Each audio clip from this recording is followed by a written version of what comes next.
हाय, नमस्कार. मी आपल्याच YouTube प्लॅटफॉर्मवर ना गेल्या काही महिन्यांपूर्वी एक व्हिडिओ बनवला होता. मालिक नावाचा सिनेमा आहे. मल्याळम सिनेमा आहे. त्या सिनेमात एक सिक्वेन्स आहे, वन शॉट सिक्वेन्स. त्या सिक्वेन्स बद्दल मी बोललो होतो. जवळजवळ 11 मिनिटांचा हा सिक्वेन्स आहे, विदाउट अ सिंगल कट. पण इतर सिनेमांमध्ये असे बरेच सिक्वेन्सेस आहेत, ज्याच्यात खूप सारे कट्स आहेत. हे माझ्या मित्रांनी काही दिवसांपूर्वीच माझ्या लक्षात आणून दिलं. निमित्त होतं येत्या 30 जानेवारीला आमचा सिनेमा येतोय पुन्हा एकदा 3.5 या सिनेमाच्या प्रमोशनचं. त्या प्रमोशनला ना आधीचा 3.5 आणि आत्ताचा पुन्हा एकदा 3.5 या दोन्ही टीमचं रियुनियन होतं. इव्हेंट संपल्यानंतर आम्ही सगळे मित्र असे गप्पा मारत होतो आणि तेव्हा एक गोष्ट लक्षात आली की या 3.5 आणि पुन्हा एकदा 3.5 या सिनेमांचं रियुनियन आहेच, पण अजूनही एका सिनेमाचं रियुनियन आहे आणि तो सिनेमा म्हणजे 2010 साली रिलीज झालेला मराठी सिनेमा रिंगा रिंगा. कारण 3.5 आणि पुन्हा एकदा 3.5 या दोन्ही सिनेमाचा डायरेक्टर ऑफ फोटोग्राफी म्हणजे मी रिंगा रिंगाचा दिग्दर्शक होतो. 3.5 आणि पुन्हा एकदा 3.5 या दोन्ही सिनेमाचा दिग्दर्शक असलेला अंकुश चौधरी हा रिंगा रिंगाचा one of the lead actor होता. 3.5 पुन्हा एकदा 3.5 आणि रिंगा रिंगा या तिन्ही सिनेमामध्ये काम केलेला भरत जाधव असे आम्ही तिघेही गप्पा मारत होतो, छान गप्पा मारत होतो, असे शूटिंगचे किस्से वगैरे शेअर करत होतो आणि तेव्हा विषय निघाला बायगो बायगो या गाण्याचा. भरतने मला विचारलं की किती कट्स होते गाण्यामध्ये. मला नक्की आठवत नव्हतं, पण योगायोगाने काय झालं की त्या इव्हेंटला पुन्हा एकदा 3.5चा एडिटर आशिष म्हात्रे हा सुद्धा तिकडे होता. आशिष म्हात्रे आणि अपूर्वा मोतीवाले हे दोघेही अमित पवारचे असिस्टंट. अमित पवार म्हणजे रिंगा रिंगा, 3.5, डोंबिवली फास्ट, मुंबई मेरी जान यासारख्या सिनेमांचा एडिटर आणि आमचा सगळ्यांचा अतिशय जवळचा मित्र. ज्या दिवशी रिंगा रिंगा रिलीज झाला म्हणजे 19 फेब्रुवारी 2010 त्याच दिवशी अमित पवार आम्हाला सगळ्यांना सोडून या जगातून निघून गेला. तर बायगो बायगो या गाण्याचा विषय निघाला आणि तेव्हा आशूने आम्हाला सांगितलं की या गाण्यामध्ये 667 कट्स आहेत, 667. अंकुश आणि भरतचं असं म्हणणं होतं की आपण या गाण्याबद्दल बोललं पाहिजे. बघा, मी या प्लॅटफॉर्मवर ठरवले की आपण आपल्या कामाबद्दल अजिबात बोलायचं नाही, आपण इतरांनी केलेल्या कामाचं कौतुक करायचं. पण अंकुश आणि भरत दोघांनी मला समजावून सांगितलं की हे 667 कट्स असलेलं गाणं ओव्हरऑल 25 दिवसाचं स्केड्यूल असलेल्या, 25 दिवसाचं बजेट असलेल्या मराठी फिल्ममध्ये तू हे 667 कट्स कसे मॅनेज केलेस हे जर तू समजावून सांगितलंस तर मजा येईल. आणि मला असं वाटलं की ऍक्च्युली खरंच मजा येईल.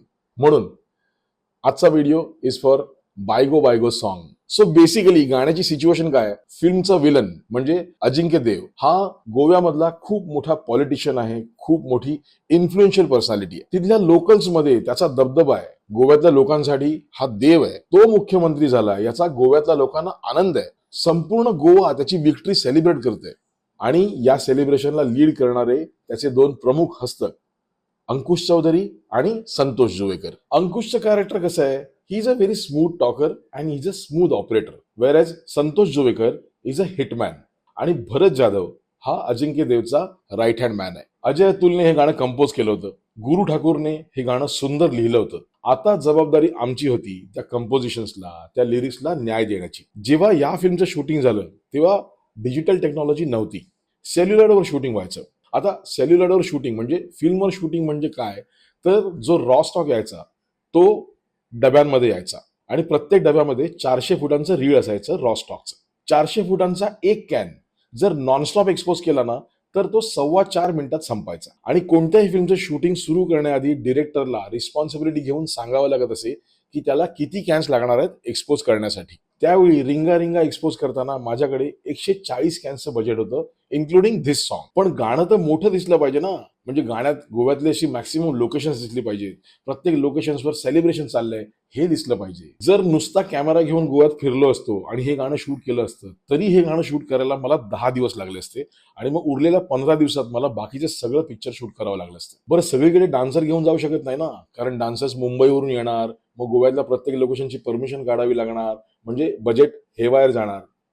मग मी काय केलं, माझा खूप जवळचा मित्र आणि लीडिंग कोरिओग्राफर उमेश जाधव म्हणजे युजे याच्याबरोबर मी डिस्कस केलं. युजेने अंकुश आणि संतोष या दोघांना गाण्याच्या हुकस्टेप्स ज्या आहेत ना त्या मुंबईतच शिकवल्या. मग आम्ही प्लॅन काय केला की गोव्यात आमची शूटिंग शिफ्ट सुरू होणार होती सकाळी 9 वाजता, तर सकाळी 7 ते 9 या 2 तासांमध्ये आपण गोव्यातल्या वेगवेगळ्या लोकेशनवर जाऊ आणि तिथे गाणं शूट करू. कमीत कमी 6 ते 10 शॉट जरी आपल्याला मिळाले ना, तरी 23 दिवसांमध्ये आपल्याकडे 100 ते 125 शॉट्स तरी होतील. मग 24व्या आणि 25व्या दिवशी युजेला बोलवू आणि त्याच्याबरोबर अख्खं गाणं शूट करू. आणि गोव्यातल्या शेड्यूलच्या पहिल्या दिवसापासून आम्ही आमच्या प्लॅनिंगप्रमाणे शूट करायला लागलो. काय व्हायचं, सकाळी 9च्या शिफ्टला सगळं युनिट लोकेशनवर पोहोचण्याचं घाईत असायचं. त्यामुळे अंकुश, संतोष, मी म्हणजे डिरेक्टर कॅमेरामॅन, माझा एक असिस्टंट कॅमेरामॅन, माझा एक असिस्टंट डिरेक्टर, आर्ट डिरेक्टर किंवा त्याचा असिस्टंट आणि कॅमेरा अटेंडंट असं एक 6-7 लोकांचं युनिट आम्ही गोव्यात शूटिंग करायला निघायचो. जे आवडेल त्या लोकेशनवर थांबायचो. त्यामुळे आता जर तुम्ही बघाल तर गोव्यात त्या क्लॅप करणाऱ्या बायका आहेत, त्या वेगळ्याच लोकेशनला मिळाल्या. अंकुश आणि संतोष या दोघांकडून गाण्याच्या लाईन्स म्हणून घ्यायच्या आणि त्यांच्या मागून क्लोजअपमध्ये आम्हीच फिरायचो, बलून घेऊन, रिबन्स घेऊन, त्या सिल्वर आणि गोल्डन फॉइल्स घेऊन. एकदा काय झालं, कॉलेजमधले यंगस्टर्स भेटले, मुलं मुली. आम्ही त्यांना रिक्वेस्ट केली आणि त्यांना फक्त क्लॅप मारत संतोष आणि अंकुशच्या मागे पुढे फिरायला सांगितलं. एक दिवस लोकेशन बघत फिरत होतो तर आम्हाला ना एका लोकेशनवर काही फिशरमन दिसले. रात्रभर काम करून आले होते, दमले होते. आम्ही त्यांना रिक्वेस्ट केली, त्यांच्या हातात बॉटल्स दिल्या. मग शूटिंग बघायला आलेली काही माणसं होती, त्यांना मागे उभं केलं आणि संतोषला त्या फिशरमनच्या मध्ये बसवलं आणि संतोषने अख्खं गाणं म्हटलं. हा जो संतोषचा कार्टविलचा शॉट आहे ना, हा शॉट घेताना तिथे कोणीही अवेलेबल नव्हतं, कोणताही लोकल अवेलेबल नव्हता. पण ना ते चर्चचं लोकेशन मला खूप आवडलं होतं. यावेळी ना आमच्याकडे काही प्रॉपर्टीज होत्या. Those properties played major role in our shooting. एक म्हणजे दोज रिबन्स, दुसरा क्रेप पेपरची कॉन्फेटी आणि तिसरा म्हणजे सिल्वर आणि गोल्डन फॉइल्स. एका लोकेशनवर थांबलो, तिथे सिक्युरिटी गार्डने ऑब्जेक्शन घेतलं. मग त्या सिक्युरिटी गार्ड बरोबरच आम्ही शूटिंग केलं. आता या शॉटमध्ये बघा, या शॉटमध्ये ना ऍक्च्युली लोकेशनच मिळालं नाही. मग काय करायचं, तर top angle shot ground commit करूया, म्हणजे काहीच एस्टॅब्लिश होणार नाही. म्हणून आम्ही युनिटच्याच माणसांनी अंकुशला उचलून धरलं, कॅमेरा गाडीच्या टॉपवर ठेवला आणि टॉप अँगलने 1-2 शॉट तरी घेतले. आता हा जो कलरफुल बॅकड्रॉप आहे ना, हे ऍक्च्युली कॉम्प्रोमाइज आहे आमच्या बाजूने, कारण त्या दिवशी सकाळी 7 ते 9 शूटिंग करणं हेही परवडणारं नव्हतं, इतकं काम होतं. त्यामुळे आम्ही ज्या लोकेशनवर शूट करत होतो तिथल्याच बॅकयार्डमध्ये एक शटर होतं. आमचा आर्ट डिरेक्टर महेश साळगावकरने ते शटर असं वेगवेगळ्या कलर्समध्ये पेंट केलं. मग तिथलेच लोकल्स होते, काही डान्सर्स होते, यंगस्टर्स होते. त्या मुलांना आम्ही बोलवलं आणि त्यांच्याबरोबर अंकुश, संतोष आणि ती डान्सर मुलं असं शूट केलं. एक दिवस सकाळी शूटिंगला चाललो होतो तेव्हा शाळेत जाणारी मुलं दिसली. आम्ही त्यांना रिक्वेस्ट केली आणि त्यांच्याबरोबर काही शॉट्स घेतले. बॅकग्राऊंडला फक्त कलरफुल अम्ब्रेलाज आणि फोरग्राऊंडला क्रेप पेपर्स आणि कॉन्फेटी आणि मदतीला सगळे युनिट होतच ना. या गाण्यामध्ये युनिट मधला प्रत्येक माणूस दिसलाय. म्हणजे ढोलच्या सिक्वेन्समध्ये जो पोटाला रंग लावून नाचतोय ना, तो आमचा आर्ट डिरेक्टर आहे महेश साळगावकर. त्याच्यानंतर तो लांब केसांचा माणूस नाचतोय ना, तो associate art director. Spot boy आहे, प्रोडक्शन कंट्रोलर आहे, Goa line producer, assistant choreographer युजे आहे. त्याच्यानंतर आमचे प्रोड्युसर आणि स्वतः डिरेक्टर मी सुद्धा आहे. अजिंक्य देवच्या एंट्रीसाठी ना मात्र मला खूप वाईट वाटतं, कारण ना मला असा खूप ग्रँजरवाला शॉट हवा होता, पण त्यावेळी ड्रोन ही संकल्पनाच अस्तित्वात नव्हती आणि जिमी जिपचं फ्रँकली माझ्याकडे बजेट नव्हतं. त्यामुळे तो शॉट जरा मला माझ्या मनासारखा नाही घेता आला. पण खरी कमाल आहे हे शूटिंग संपल्यानंतर आमचा एडिटर अमित पवार याची. बघा, त्यावेळी फक्त शूटिंग नाही तर नेगेटिव्ह कटिंग सुद्धा सेल्युलॉइडवर करावं लागायचं. हा नेगेटिव्ह कटिंगचा पार्ट आहे ना, हा प्रचंड क्लिष्ट आहे. म्हणजे काय आहे, आपण रॉ स्टॉक एक्सपोज करतो, त्याची नेगेटिव्ह बनते, मग त्या नेगेटिव्हवरनं पॉझिटिव्ह बनते. त्या नेगेटिव्हवरनं काही नंबर्स असतात साईडला, त्याला एज नंबर म्हटलं जातं. ते एज नंबर पॉझिटिव्हवर पण येतात. संपूर्ण कॉन्टेंट एडिट झाला की तो पर्टिक्युलर सिक्वेन्स आहे ना, त्या पर्टिक्युलर सिक्वेन्स मधल्या प्रत्येक शॉटची एक लिस्ट बनते. त्याला कटलिस्ट असं म्हटलं जातं. आता या कटलिस्टवर प्रत्येक शॉटचा एज नंबर असायचा. आता नेगेटिव्ह कटरचं काम काय, तर प्रत्येक फायनल झालेला शॉट त्याचा एज नंबर शोधून काढायचा. तो एज नंबर शोधून काढला की हा फायनल झालेला शॉट याचा एज नंबर आणि हा फायनल झालेला शॉट याचा एज नंबर, या दोन्ही नेगेटिव्ह जॉईन करायच्या सेलो टेपने. आता आपल्या गाण्यामध्ये झालंय काय, अमित पवार सरांनी बऱ्याच वेळा ना एक एक फ्रेमचे शॉट ठेवले.